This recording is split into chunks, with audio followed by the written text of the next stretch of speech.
All praise and glory to Yahweh, Bashim Yahushai, Bashim Rakakadash. Double honors to the apostles of Great Millstone, and salutations to you, Akim, doing the work in truth and sincerity. This video was inspired by a video that Apostle Gabar did on vocab and David Wood's foolishness. And basically, I just wanted to put my 2 cents in about it. And I mean, right when you look up vocab Malone, even his icon is foolishness. You know what I'm saying? Him as some type of super being or something like that. And when you tap on his page, the rest of the things that he do is foolishness. Look, Street Apologist Live, even this, gimmicks and stuff like that to get people to like his style or something like that, not necessarily be educated in the word, and of course to be educated, if you look up the word education, educate is to bring out. He doesn't have the truth because the truth wasn't given to him, and the truth was given to us, the Israelites, moreover the elect of the nation of Israel. Like Apostle Gabar always say, hey, we're out here for the elect, man, for the chosen ones, And of course, I have scriptures based on what I'm saying. So, without further ado, this is Romans chapter 15, verse 1. When then that are strong ought to bear the infirmities of the weak, and not to please ourselves. Why? Because when we strong, and that's strong in the faith, we ought to bear the infirmities of the weak in the faith, That's why brothers is always talking about brothers that's new in the faith or, just coming in the truth, man. We try to edify brothers that's just coming in so we can strengthen you in the faith as we were strengthened in the faith when the elder brothers was strengthening us through the word, Yep, the apostles, strengthened us, and the other brothers that was teaching the word in truth and in sincerity, they strengthened us. Give an example. I mean, everybody knows the apostles strengthened us. I mean, they strengthened us tenfold, And another example is like the brother Bunloya, the one that passed away a while ago. He was strengthening a lot of brothers, and so on and so forth. Because they're, all the brothers that's out there teaching the truth is strengthening the weaker brothers, So that's just a couple of examples. We that's strong in the faith, we strengthen the weaker brothers that are new and up and coming, or those that have, those that are having trouble in their faith. You got 2 or 3 brothers that speak to you so they can strengthen your faith, man. That's why we always say stay in the faith, stay strong, and we almost out of here. That hope. So continuing on, let every one of us please his neighbor for his good to edification. And when you look up the word edification, to edify is to build. So, that's saying let's build together. But the only real building is the word, and the thing we building is the nation of Israel, For even Hamashiach pleased not himself, but as it is written, the reproaches of them that reproach thee fell on me. Because our reproaches fell on Yahushai. He got up on the cross and he perished for us, for the elect, to strengthen us. To strengthen us when? In these times. Just like he strengthened the apostles that he taught, directly. And they strengthened the hands of the ones that were weakened in the faith when they were teaching. For whatsoever things were written aforetime were written for our learning, that we through patience and comfort of the scriptures might have hope. So, everything that was written aforetime in these scriptures were written for our learning. Who's learning? The Israelites. Moreover, the elect, the hopeful elect's learning, man. And then, of course, we have those ravening wolves out there. Vocab Malone is one of them, man. And we warn you about this ravening wolf, man, because he's not trying to convert you to Christianity. He's trying to get you out of so-called Hebrew Israelism. You know, he's trying to take you away from your nationality. That's his whole job. And he's going to do it by any means necessary. Even these goofy trailers and silly antics that him and his homeboy David Wood put up, you know. And this was his latest series. You know, just silly antics and dumb Edomite stuff, man, you know. Just to get you to listen to his doctrine and to like his doctrine and follow him, you know. Go back to Edomite Jesus. That's what he wants to do. But if you don't go back to Edomite Jesus, just get out of the Hebrew Israelite thing. That's what his antics is all about. And it's not about really educating you. He'll tell you, basically, he'll tell you to go back to Christianity and ignore the simplicities that are in the Bible speaking about the Israelites. One of those simplicities is in Psalms the 147th chapter, where it says, he speaks his word unto Jacob, his laws and his statutes unto Israel, and he hath not dealt so with any nation. You know, these are scriptures that are just plainly ignored by the Christian world, the so-called Christian world. And when we bring these things out, you know, they fly right past them. No, Jesus is for every. No, even the New Testament says that Yahweh Shai, which is the real name of the one you ignorantly call Jesus Christ. Yahweh Shai, basically it said Yahweh Shai came to save his people from his sins. Then it says it's evident that Yahweh Shai came out of Judah. So who is Yahweh Shai's people? The Israelites. It says that plainly in several scriptures, but these scriptures are ignored by these so-called apologists. And, you know, when you look up the word apologist, apologia is basically a defender, to defend.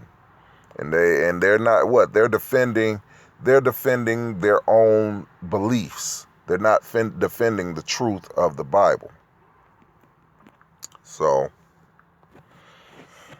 let's go to another scripture. This is, let's see, for Proverbs 10 and 23. Now, Proverbs 10 and 23. It is sport to a fool to do mischief, but a man of understanding hath wisdom.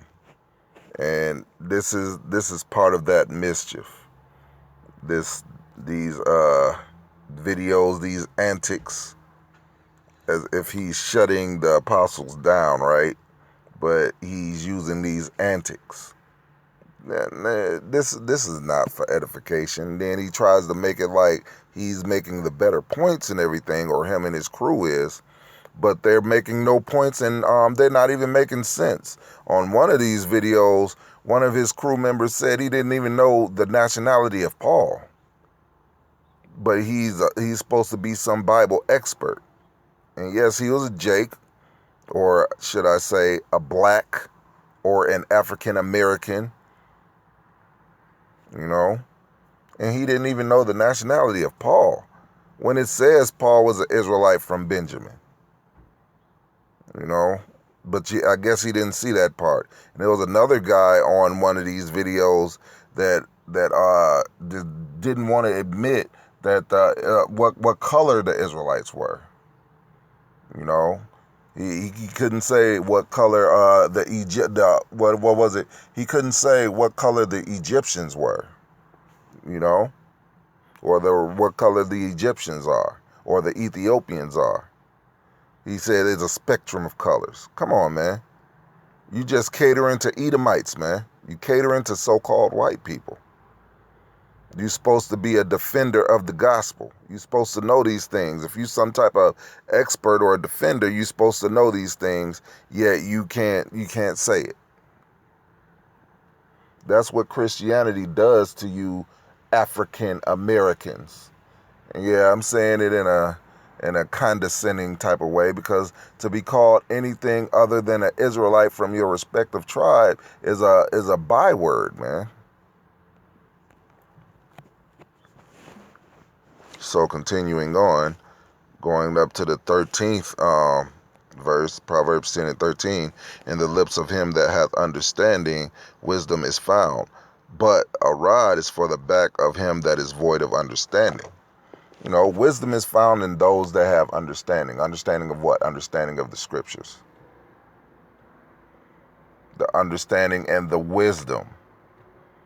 Because you can claim to understand the scripture and not have any wisdom of what it's talking about.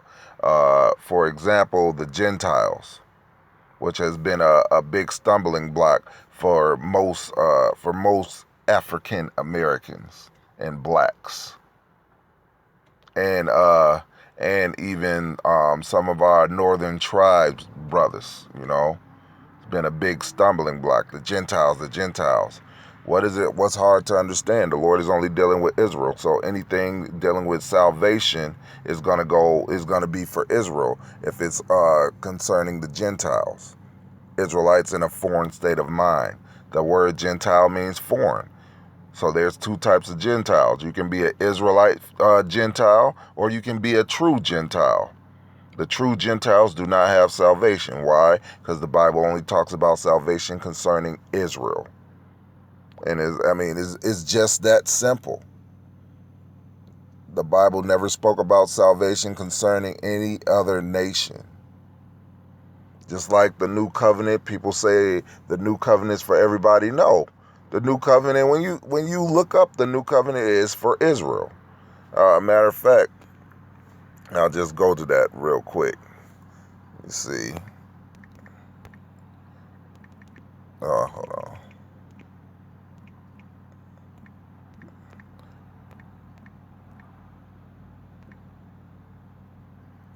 New covenant.